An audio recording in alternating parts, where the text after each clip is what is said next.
हमारे चैनल को सब्सक्राइब कर सकते हैं दोस्तों। ठीक है, आज हम इस वीडियो में देखेंगे छत्तीसगढ़ आवास मित्र का भर्ती जो होने वाला है दोस्तों 2024 में, उसका आवेदन पत्र कैसे भरें। जी हाँ दोस्तों, उसमें देखेंगे आवश्यक दस्तावेज क्या क्या लगेंगे, कहाँ जमा करेंगे, संपूर्ण जानकारी दी जाएगी दोस्तों। ठीक है, यह जो आवेदन पत्र है दोस्तों कोंडागांव जिला का है, लेकिन ये हर जिला, छत्तीसगढ़ के हर जिला का जो है आवेदन पत्र का फॉर्मेट केवल अलग है दोस्तों, लेकिन जो बेसिक मांगे, जो बेसिक डिमांड है, जो डॉक्यूमेंट मांगा गया है वो सभी सेम है दोस्तों। ठीक है, तो किस किस तरह से भरना है, कौन कौन सी गलती नहीं करनी है और कौन कौन सा डॉक्यूमेंट्स लगेगा, कहाँ जाके जमा करने का है और कब तक आएगा आपका रिजल्ट, इस सब के बारे में पूरी विस्तृत जानकारी जो है इसमें दे दिया गया है दोस्तों।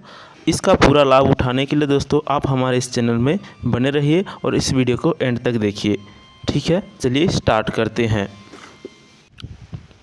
देखिए दोस्तों, हम कार्यालय जिला पंचायत कोंडागांव के आवेदन पत्र पर आ गए हैं। ये इसका प्रारूप है दोस्तों। आपको इसमें किस तरह से आवास मित्र के लिए फॉर्म फिलअप करना है और इसमें कौन कौन से आपको डॉक्यूमेंट्स लगेंगे, क्या क्या इसमें वेरिफिकेशन के लिए लगेगा, सभी के बारे में विस्तृत जानकारी मैं इस वीडियो में आपको दूंगा। ठीक है, यह जो आवेदन पत्र है दोस्तों आपको फिलअप करके स्पीड पोस्ट के द्वारा या फिर अपने जिला कार्यालय में डायरेक्ट भी आप इसको जमा करेंगे। अगर इसमें कोई किसी भी प्रकार की गलती हुई है तो आपका आवेदन पत्र निरस्त कर दिया जा सकता है। जी हाँ, इसलिए आप इस आवेदन पत्र के फॉर्मेट को भरने का पूरी की पूरी वीडियो देखिए, जिससे आपका कोई भी गलती ना हो सके। ठीक है, तो चलिए स्टार्ट करते हैं। सबसे पहले दोस्तों आपको एक पासपोर्ट साइज़ का फ़ोटो लगेगा, जो कि यहाँ पर आपको एक सेंटर में दिख रहा होगा वीडियो में। ठीक है, फिर आपको फर्स्ट नंबर में भरना होगा आवेदक या आवेदिका का नाम में अंग्रेजी के कैपिटल लेटर में। ठीक है, जो है आपको भरना होगा पूरा का पूरा लेटर, जो क्या होना चाहिए, अंग्रेजी के कैपिटल लेटर में होना चाहिए। फिर आपके पिता का नाम, फिर आपके जो वर्ग है जैसे कि अनुसूचित जाति, अनुसूचित जनजाति, अन्य पिछड़ा वर्ग या सामान्य। ठीक है, तो मैं यहाँ पर ओबीसी लिख दिया हूँ। ठीक है, मेरा वाला।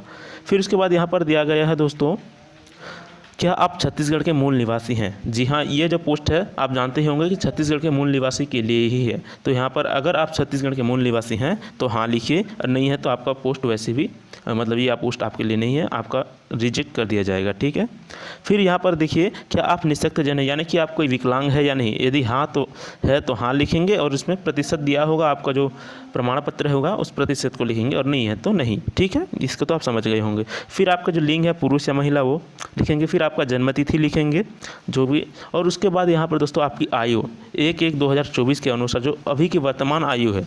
ठीक है, जैसे कि मेरा जो अभी 20 वर्ष हो रहा है, 11 महीना और 17 दिन। ठीक है, जब मैं फिलअप कर रहा हूँ ये फॉर्म, तब की बात है। और आपकी वैवाहिक स्थिति दोस्तों 9वां नंबर पर आता है आपका वैवाहिक स्थिति। अगर आप विवाहित है या फिर अविवाहित है तो इसमें लिख सकते हैं। फिर आपका आता है स्थायी पता, जो कि मेरा स्थायी पता ये देख सकते होंगे कि ग्राम पंचायत इरा गाँव, थाना केसकाल, जिला कोंडागांव, छत्तीसगढ़, पिन कोड जो है 494331 है। ठीक है दोस्तों, और पत्र व्यवहार का पता 11वां नंबर पर देख सकते होंगे। पत्र व्यवहार का पता मतलब जहाँ से आप पत्र भेज रहे हैं। ठीक है, या फिर आपका जो पत्र का जो रिप्लाई है, जो केसकाल के जो जिला पंचायत से आएगा वो कहाँ आएगा, वो वाला पता देना है। तो ये पूर्ववत मतलब कि पहले के पते पे ही आ जाना चाहिए, ऐसा बोल के मैं लिख दिया हूँ। ठीक है, जगह नहीं है तो अगर आप चाहो तो दोबारा भी इस जो अपने एड्रेस है उसको लिख सकते हैं, कोई इश्यू नहीं होगा। ठीक है, फिर आपका जो है पर्सनल मोबाइल नंबर देना होगा। उसके बाद 12वां नंबर पर आता है आप भूतपूर्व सैनिक हैं या नहीं। ठीक है, यदि आप भूतपूर्व सैनिक हैं तो हाँ लिखेंगे और आपको प्रमाण पत्र संलग्न करना पड़ेगा, अगर नहीं है तो आप नहीं लिखेंगे। ठीक है दोस्तों, अब आते हैं 13 नंबर का इम्पोर्टेंट, शैक्षणिक योग्यता प्रमाण पत्रों की सत्यापित छायाप्रति संलग्न करें, है ना, शैक्षणिक योग्यता पर। ठीक है, तो आप जो भी योग्यताधारी है, ठीक है, मतलब कुछ भी किए हैं जो भी शैक्षणिक योग्यताओं में, तो सबको आप लिख देंगे। जैसे कि हाई स्कूल किए होंगे तो हाई स्कूल, फिर हायर सेकेंडरी किए हैं तो हायर सेकेंडरी, फिर एमए किए हैं तो एमए, और अन्य भी किए हैं तो भी अन्य कर सकते हैं। ठीक है, तो मैं यहाँ पर फिलअप किया हूँ हाई स्कूल का अपना, जैसे देख सकते हैं आप लोग 2019 में पेपर दिया था, मैट्रिक का पेपर है। इसमें जो है परीक्षा में सम्मिलित विषय के लिए आप मैट्रिक लिख सकते हैं। आपका जो बोर्ड है वो बोर्ड लिखेंगे।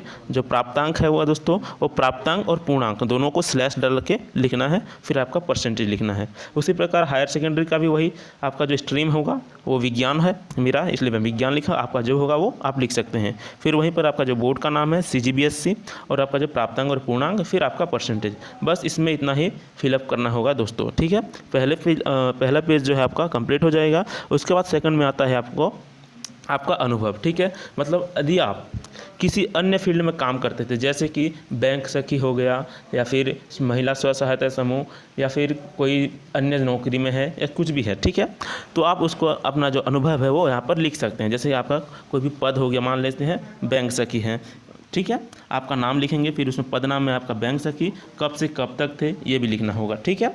उसके बाद जो है दोस्तों आपका वर्तमान कार्य, अभी क्या कार्य करते हैं, अगर कार्य करते हैं तो वो लिखेंगे, नहीं तो अगर छात्र है तो छात्र लिख देना, ठीक है। फिर आपका रोजगार कार्यालय का नाम, ठीक है, ये दोस्तों मैं गलत लिख दिया हूँ यहाँ पर, ठीक है। रोजगार कार्यालय का नाम लिखेंगे और पंजीयन क्रमांक, ठीक है, और तिथि, क्योंकि मैं जानबूझ के गलत लिखा हूँ दोस्तों, क्योंकि रोजगार पंजीयन जो क्रमांक है वो कुछ प्राइवेसी चीज़ होता है, इसलिए मैं पूरा का पूरा नहीं लिखा हूँ, ठीक है।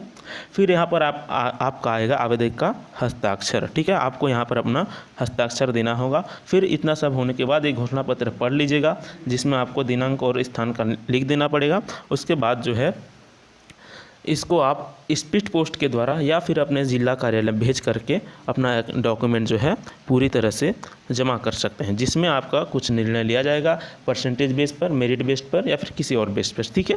जो निर्णय लिया जाएगा वो दोस्तों आप लोगों का जिला पंचायत के अधिकारियों के द्वारा होगा, जो आपके बताया गया है कि मेरिट बेस पर ही लिया जाएगा, ठीक है। जी हाँ दोस्तों, आपको पता चल गया होगा कि फॉर्म किस तरह से फिलअप करते हैं। इसी तरह से और वीडियो पाते रहने के लिए आप हमारे चैनल को सब्सक्राइब कर